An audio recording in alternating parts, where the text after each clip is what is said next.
Good morning, 8th class. Now we start a new lesson. The name of the lesson is Socio-Religious Reform in India. Lesson number 17, Socio-Religious Reform in India. जो life है वो बहुत different थी 100 years ago. पहले आप देखें, जब British से पहले हमारी लाइफ जो है बहुत डिफरेंट थी, खासकर वीमेंस की जो पावर्स हैं वो बहुत लिमिटेड थी।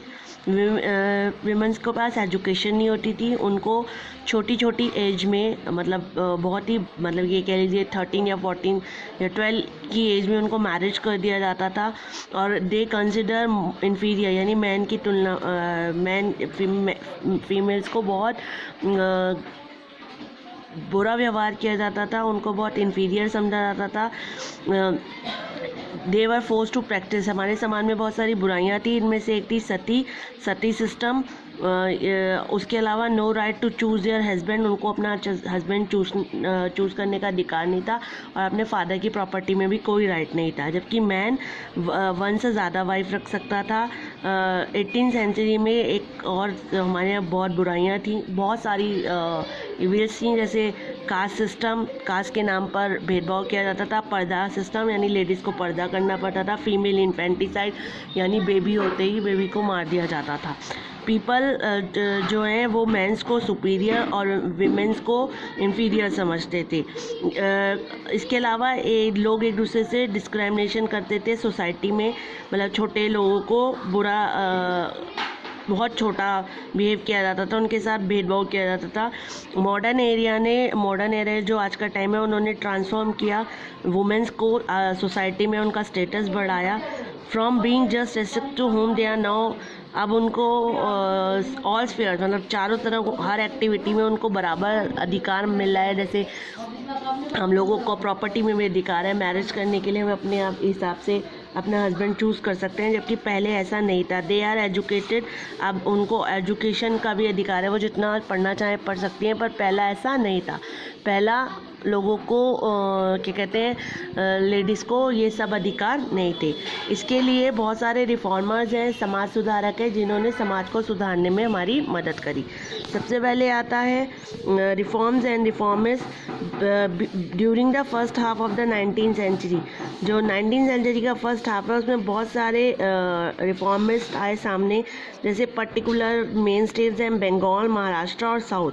ये लोग सोसाइटी में जो प्रैक्टिसेस थी, पुराने रीति रिवाज थे, उनको दूर किया उन्होंने, वो इन्हें निकालना चाहते थे। दे रियलाइज, उन्होंने महसूस किया जो सोशल इविल है वो हमारे देश की प्रोग्रेस को रोक रही है, हम लोगों को बैकवर्ड बना रही है।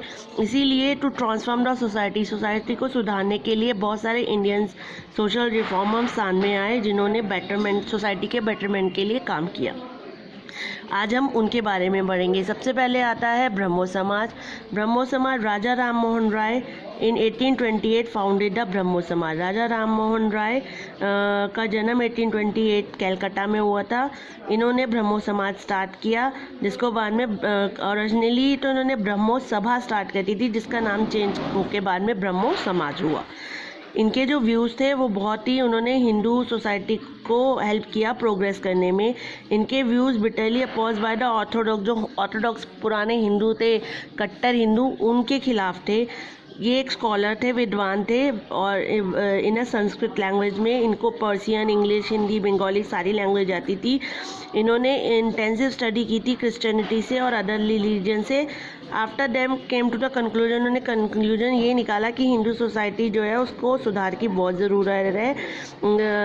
He wanted to combine the right element of western and Indian culture. उनको लगा कि वेस्ट की जो एजुकेशन है वो ज़्यादा बेस्ट है, तो उन्हें लगा कि अगर इंडियन कल्चर को सुधारना है तो उसके लिए वेस्टर्न एलिमेंट बहुत होना ज़रूरी है।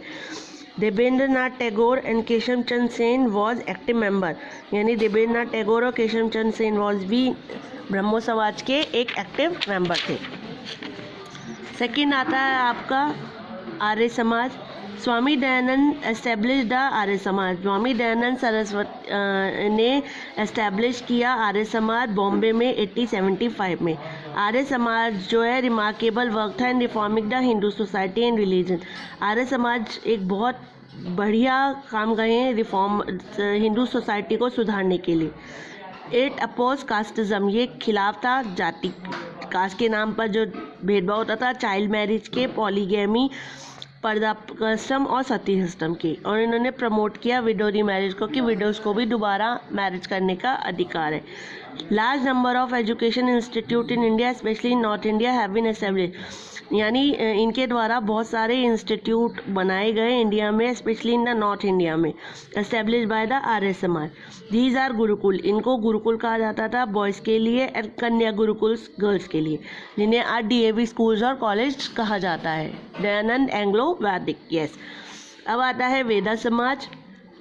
Veda Samaj was an extremely important social reformer. Veda Samaj जो है वो इम्पॉर्टेंट सोशल रिफॉर्म है साउथ इंडिया में। ये समाज इस्टेब्लिश किया गया था मद्रास में 1864 में, चेम्बती सिरिधालू नायडू ने। ये प्रोमिनेंट लीडर थे वेदा समाज के, जिन्होंने वर्क किया सेम लाइन एज द ब्रह्मो समाज की तरह। दे वर्कड ऑन मैन, उन्होंने बहुत सारे सोशल कॉजेज जो प्रॉब्लम्स थी उनके खिलाफ आवाज़ उठाई, और इन्होंने मानने से इनकार किया जो कास्ट सिस्टम के नाम पर भेदभाव किया जाता था। इन्होंने प्रमोट किया कि विडोज़ को रीमैरिज करने का अधिकार है और वुमेंस को भी एजुकेटेड होना चाहिए। थर्ड वन इज अब आता है प्रार्थना समाज। महादेव गोविंद रानाडे एंड रामकृष्ण भंडारकर, इन दोनों ने मिलकर फाउंड किया प्रार्थना समाज इन बॉम्बे इन 1867 में। सोशल रिफॉर्म जो है प्रार्थना समाज, इंट्रोड्यूशन ऑफ कि इंटरकास्ट मैरिज होनी चाहिए अगर कोई करना चाहता है, विडो रीमैरिज कर सकते हैं। इन्होंने कास्ट सिस्टम को एबॉलिश किया, अनटचेबिलिटी जो भेदभाव किया जाता है, डाउरी सिस्टम, शादी के नाम पर जो दहेज दिया जाता है, अर्ली मैरिज कि पहले बचपन में मैरिज, पॉलीगैमी यानी एक साथ 2 या 3 बीवी रखना, promotion of Hindu Muslim unity, इन सबको बढ़ावा दिया और सारी ये जो बुराइयां थी इनके खिलाफ आवाज़ उठाई। अब है सत्य शोधक समाज। सत्य शोधक समाज was founded by Jyotiba Phule in 1873। It's membership, इसकी जो मेंबरशिप है वो ओपन थी सभी धर्मों और सभी कास्ट के लोगों के लिए। ये काम करते थे वर्थ ऑफ मैन, इस कास्ट के नाम पर, जो कास्ट के नाम पे भेदभाव किया जाता है। इसके अलावा ज्योतिबा फूले ने अपलिफ्टमेंट, यानी जो बैकवर्ड लोग हैं, छोटी जाति के लोग हैं, उनके अपलिफ्टमेंट के लिए काम किया और इनके हिसाब से वर्क किया कि इक्वल राइट, यानी सभी लोगों को इक्वल राइट है सोसाइटी में। अब आपका आता है रामकृष्ण मिशन। रामकृष्ण मिशन स्वामी विवेकानंद जो प्रोमिनेंट डिसिपल थे रामकृष्ण परमहंस के। स्वामी विवेकानंद रामकृष्ण परमहंस के शिष्य थे। उन्होंने रामकृष्ण मिशन स्टार्ट किया अपने गुरु के नाम पर 1897 में। उन्होंने एक्सप्रेस किए, बताया over exploitation of the key जो हमारा हम वीक है, उसकी वजह यह है कि हम लोग जो भेदभाव करते हैं बैकवर्ड पीपल सोसाइटी में। उन्होंने काम किया वुमेंस की अपलिफ्टमेंट के लिए। विवेकानंद ने काम किया एजुकेशनल, वीमेंस को एजुकेशनल राइट दिलाया पढ़ने लिखने का। इसके अलावा स्पेशल ध्यान दिया value of families life and justice for women, मतलब वुमेंस के लिए सारा काम किया कि जो वुमेंस के साथ भेदभाव किया बचपन में शादी ये गलत है। But was totally against just he passionately plead for the extension of all education facility women की। उन्होंने ये बात पे ध्यान दिया कि सभी वुमेन्स को शिक्षा का अधिकार है। अब आता है working for a change. The main agenda जो था सोशल रिफॉर्म का 19 और अर्ली 20th सेंचुरी में वो था वीमेंस की पोजीशन को सुधारना। उनको बिलीव था कि वुमेंस को भी इक्वल राइट मिलने चाहिए मैन की तरह, उनको के साथ कोई भेदभाव नहीं किया जाना चाहिए।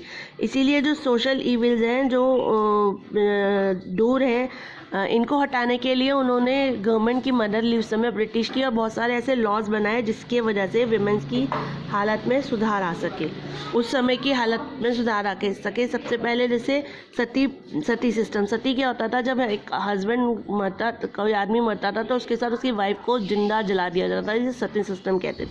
जबकि जब कोई वाइफ मरती थी तो उसके हस्बैंड को नहीं जलाया जाता था। तो इसीलिए practice of burning widow on their husband funeral pyre, sati system. सबसे पहले उन्होंने सती सिस्टम को रोका। उसके बाद पिटेबल कंडीशन, जो विडो की कंडीशन थी कि उनको जो सती होने से मना कर देती थी, उनके लिए विडो रीमैरिज एक्ट बनवाया। इसके अलावा लिटरेसी, जो अमंग गर्ल ड्यू टू कि वीमेंस को एजुकेशन की फैसिलिटीज़ नहीं थी, वीमेंस को पढ़ने लिखने का अधिकार नहीं था। चाइल्ड मैरिज, बचपन में ही मैरिज कर दी जाती थी गर्ल्स की। इसके अलावा practice of killing girl child, immediately जैसे ही उसका जन्म होता था लड़की का, उसको मार दिया जाता था, उसकी बर्थ के समय पे मार दिया जाता था। Practice of having more than one wife, एक आदमी पॉलीगेमी यानी एक से ज़्यादा बीवी रख सकता था। और purdah system, where women had to keep their face, purdah system यानी वुमेन्स को अपना जो फेस है वो कवर करके रखना पड़ता था, दैट इज़ पर्दा सिस्टम। सती एबोलिशमेंट, सती सिस्टम मैंने बताया कि एक हिंदू क्रूर रिचुअल था कि विडो को बर्न कर दिया जाता था उसके हस्बैंड के साथ। तो राजा राम मोहन राय इसके अगेंस्ट थे हिंदू प्रैक्टिस के, इसीलिए उन्होंने आवाज़ उठाई सती सिस्टम के, पॉलीगेमी के, कास्ट रिजिट के, चाइल्ड मैरिज के। British were also against, British भी उस इविल्स के अगेंस्ट थे, इसीलिए उन्होंने राजा राम मोहन राय का फेवर किया और 1829 में सती सिस्टम के खिलाफ एक्ट बनाया गया, जिसके अंतर्गत अगर कोई ऐसा ज़बरदस्ती करता था तो उसको पनिश किया जाता था। आता है फिर window remarriage, conditions of window. Condition जो है विडोज़ की बहुत पिटेबल थी, बहुत दयनीय थी। देवर थॉट, उनको बहुत बुरा व्यवहार किया जाता था, बुरा दुर्भाग्य समझा जाता था।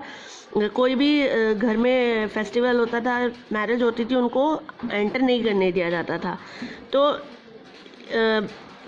इसीलिए उनकी डेथ के बाद उनको उनके बाल कटवा दिए जाते थे, उनको गंजा कर दिया जाता था, वाइट क्लॉथ्स दे दिए जाते थे। तो देयर सोशल लाइफ वॉज उनकी बिल्कुल कम्प्लीटली ख़त्म हो जाती थी उनके। तो इसीलिए ईश्वर चंद्र विद्यासागर जो एक ग्रेट रिफॉर्मर थे, उन्होंने स्ट्रांगली इसको प्रोटेस्ट किया, खासकर पॉलीगेमी, चाइल्ड मैरिज, और उन्होंने फेवर किया कि विडोज़ को भी रीमैरिज करने का अधिकार है, वुमेंस को भी एजुकेशन देनी चाहिए। बिकॉज ऑफ हिज कॉन्ट्रीब्यूशन, इनके कॉन्ट्रीब्यूशन की वजह से टूवर्ड ऐसे इश्यूज़ पर एक्ट बना, widow remarriage act as was pass in 1856 में, जिसमें विडोज़ भी दोबारा से मैरिज कर सकती थी। In the Telugu speaking areas of the Madras presidency, वसीगम Pantulu formed an association. Madras में वसनिगम पंतलू ने भी एसोसिएशन बनाई विडो रीमैरिज के लिए कि विडोज़ को रीमैरिज करने का अधिकार है। पंडिता रमाबाई जो एक ग्रेट स्कॉलर थी संस्कृत की, उन्होंने लिखा miserable lives of upper caste Hindu women, अपनी एक बुक लिखी थी उन्होंने, इसमें अपर कास्ट की लेडीज़ के लिए भी लिखा कि अपर कास्ट की लेडी कितना, हिंदू वुमन कैसा जीवन, दयनीय जीवन व्यतीत कर रही हैं। उन्होंने विडोज़ होम बनाया पूना में, जिसमें जो विडोज़ को रखा जाता था जो अपने हस्बैंड की डेथ के बाद जिनके साथ बुरा व्यवहार किया जाता था, और उनको उन्होंने सेल्फ डिपेंडेंट बनाया। ठीक है, फिर आता है education for girls. Ishwarchand Vidyasagar के साथ बहुत सारे एक्टिव रिफॉर्म्स थे, जिन्होंने खासकर ईश्वरचंद विद्यासागर ने गर्ल्स के लिए ओपन कराया स्कूल बॉम्बे में और कलकत्ता में, जहाँ पर इनको गर्ल्स को एजुकेटेड किया जाता था। इसके अलावा educated girls would not find husband और their husband would die young. Educated girls अपना हस्बैंड, उनके हिसाब से गर्ल्स को इसलिए एजुकेटेड किया कि वो अपना हस्बैंड खुद चूज़ कर सकें, और hence many of them were taught by liberal fathers, husband and sometime even by themselves. Vidyasagar ने वर्क किया endlessly to prove equal education men's and women's की तरह, देयर कास्ट और रिलीजन और जेंडर के नाम पे नहीं, बल्कि उनको वुमेन्स को पढ़ाया लिखाया। उन्होंने पीपल्स को अलाउ किया लोअर कास्ट के कि वो भी संस्कृत कॉलेज में एडमिशन ले सकते हैं अपर कास्ट की तरह। वो क्लोजली लिंक्ड थे to Lord J N Drinkwater Bethune की तरह, who started the first school for girls in Calcutta, जिन्होंने फर्स्ट स्कूल कलकत्ता में बनाया गर्ल्स के लिए इन द ईयर 1849 में। चलिए आज के लिए इतना ही, अब हम पढ़ेंगे नेक्स्ट क्लास में। Okay, have a nice day बच्चा।